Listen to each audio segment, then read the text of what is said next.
Hey guys, hi there. Hi, nice to see you. Well, I don't really see you. I'm also making coffee at the same time, so bear with. This is probably going to be a bit emotional and a bit atypical, so as to, compared to what you're used to from me.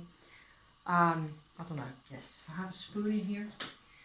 So, I kind of want to have a bit of a rant here.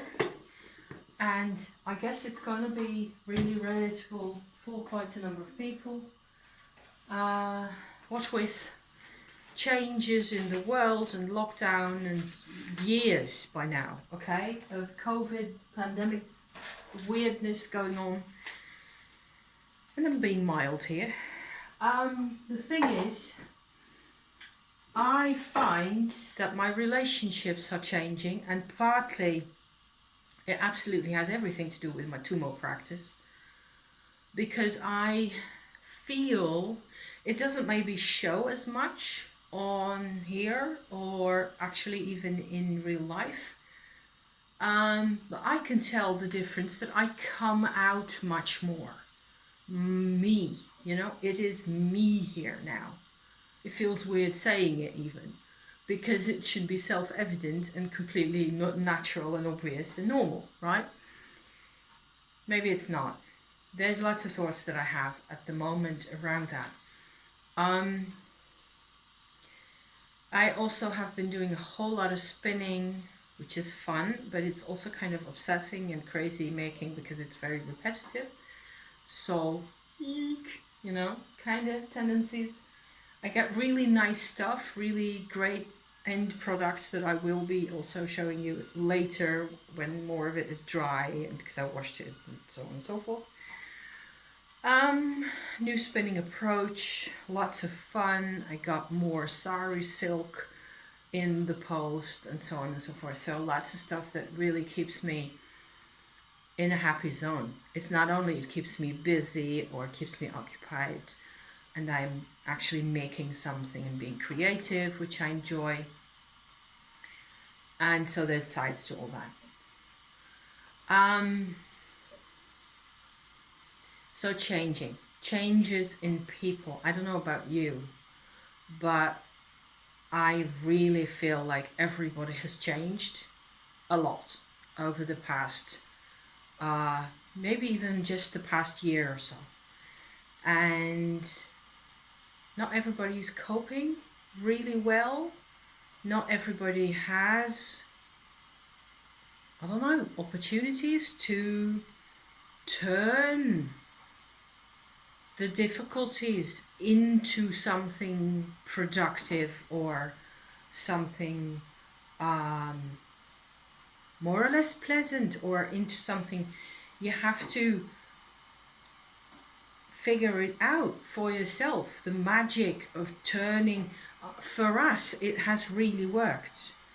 And we are, my husband and I,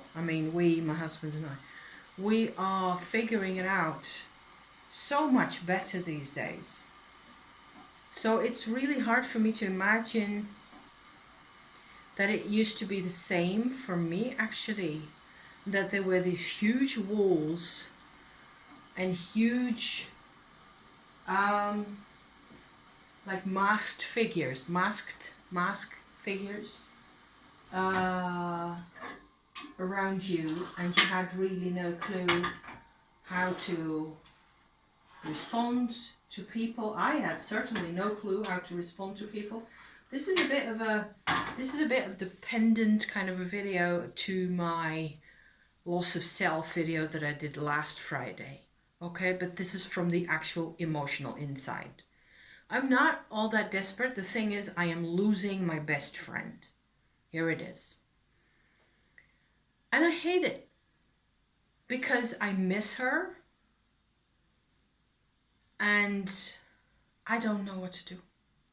I really have no clue what to do with this. And it's driving me nuts. So I think I said this just 5 minutes ago, where I had a dream about her again. It was really messy and silly. Nothing special about it really. And I dream about other people. I dream about myself being in similar situations. I don't really, but okay. So what I tend to occasionally do is when I have a dream about a person, I tend to try to think at least whether that could be a signal from my subconscious or elsewhere to go and look them up and try to talk to them. The thing is, I believe it is I blame the lockdown, but she was a kind of a fragile person to begin with, and she has been all her life. And it turns out that there seems to be no way. I have very little faith other than asking her directly, which is somehow really strange. Listen to me. Would that be a possibility? To save the friendship, to save possibly whatever is in there that can be saved. The thing is, we've always treated each other in this kind of a manner where we had really great conversations and intellectually were really well matched in terms of interests and things. So we always used to talk about things outside ourselves back in the day, okay? So I'm talking about more than 5 years ago, when everything for me was completely different. I was just an automaton going through my life with no clue whatsoever what to think, or I had no sense of myself.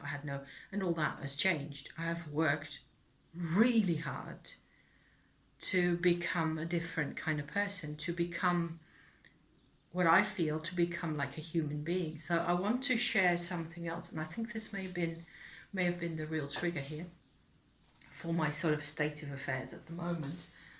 Let me have my coffee at the same time here and just stir some honey in there. So, because I was looking at a really strange tarot deck, and I want to kind of show it to you on my computer screen, because there is a website that has this, or you can look it up for yourself, and I can just stick the link in the description.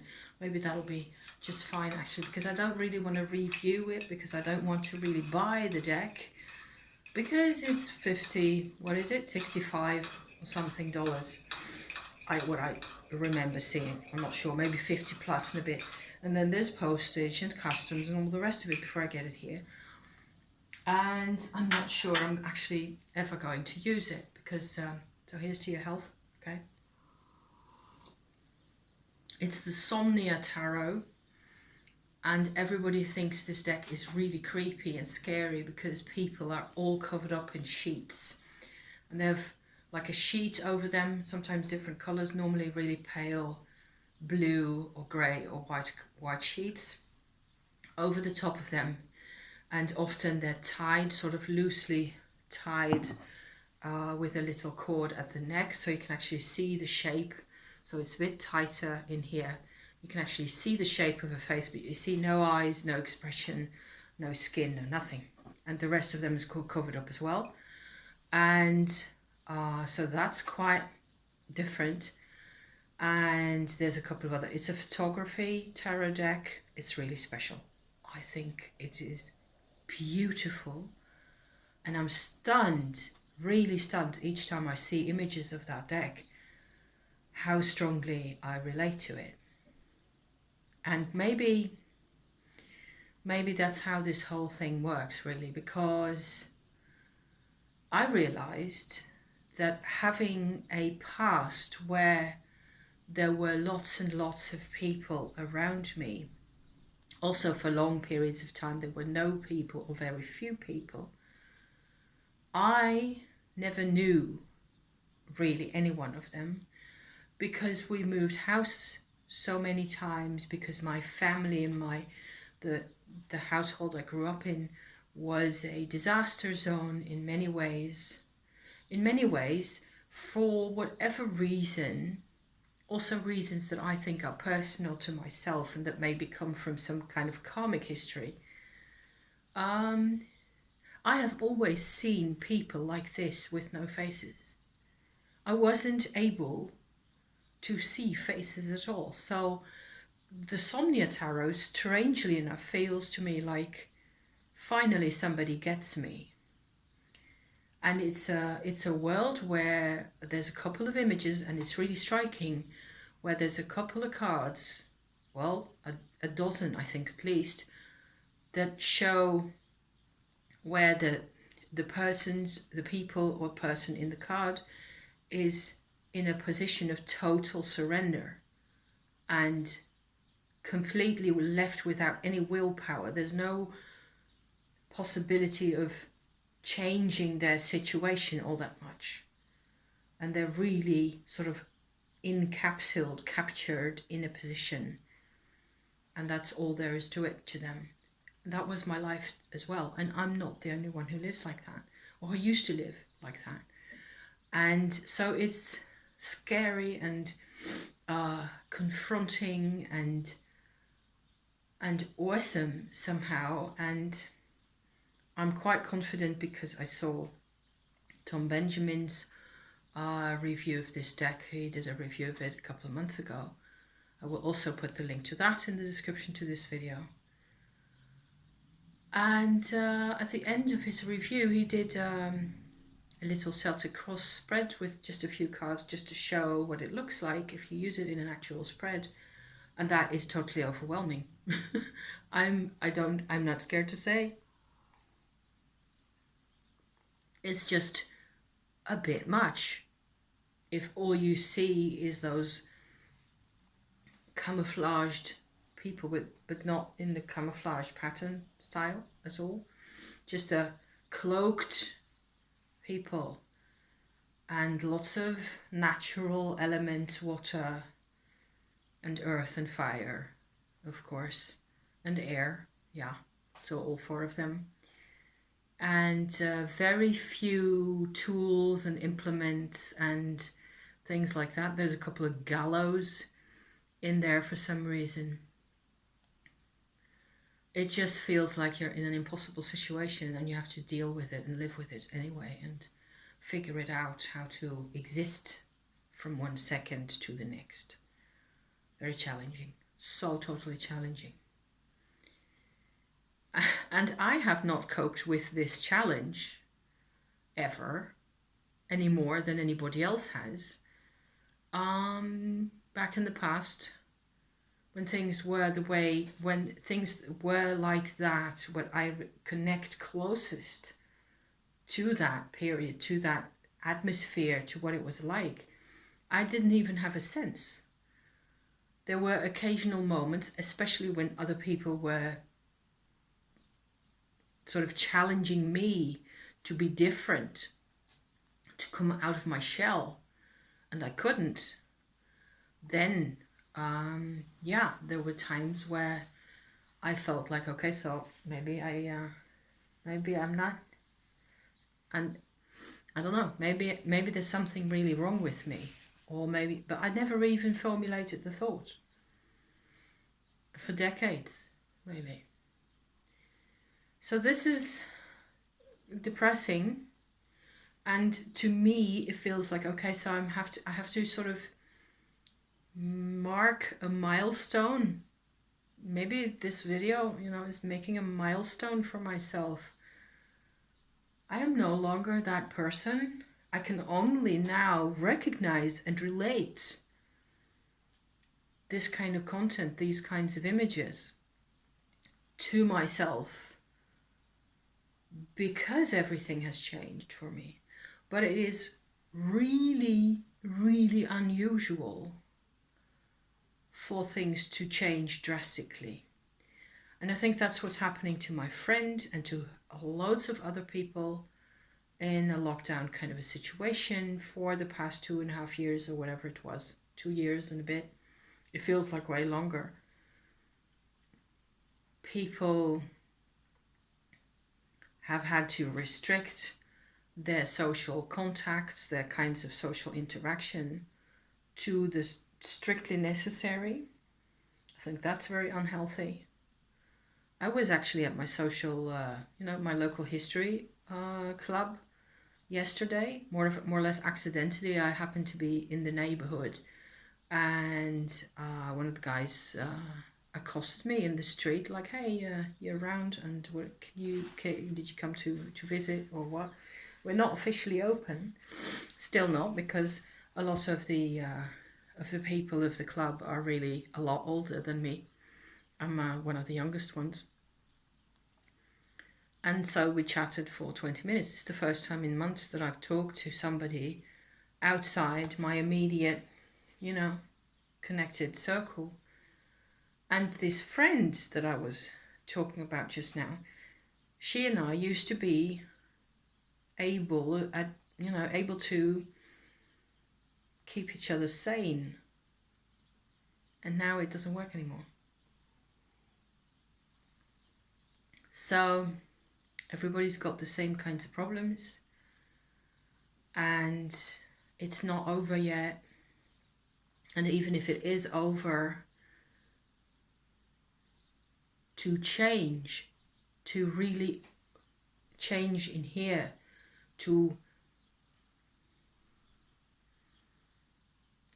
sometimes it seems easier than it really is. It's like it's an illusion that we have inside.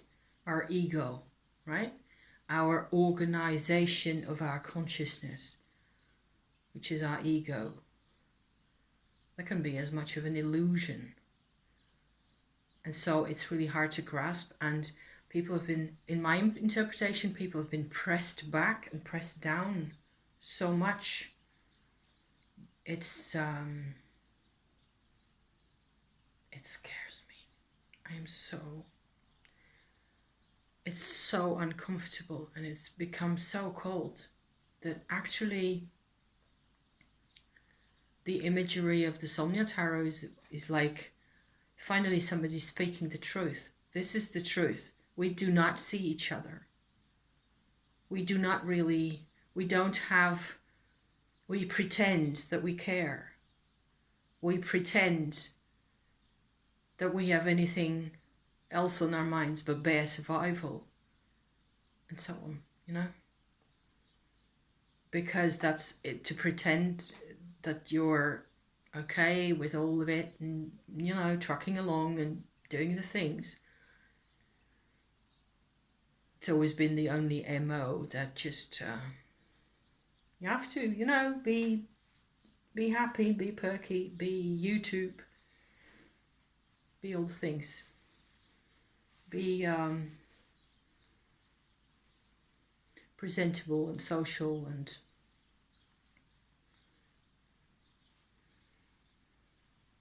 show that you manage, show that you don't drown ever. Yeah. Is that 18 minutes? I actually filled up 18 and a half minutes with this. I've no idea whether this is going to be any use. I'll watch it back, and if I've posted it, then I considered it worth watching after all. It's just a handful of dead leaves, really. And I find that I miss my friend more than I realised, and I hate what's happening. And I can't do anything about it because we don't understand each other anymore. We just don't. I have no way of making space for what it is that she's going through, because she brings me along with her. And that's not really her fault. It's just a completely incompatible situation. And that's never been the case. So I don't know what to do. If you've got any advice on how to deal with changing friendships where you've changed and the other guys haven't, feel free to leave a comment. Yes? Okay. If not, it's fine. Thank you for watching, and see you next time. Okay? Bye for now.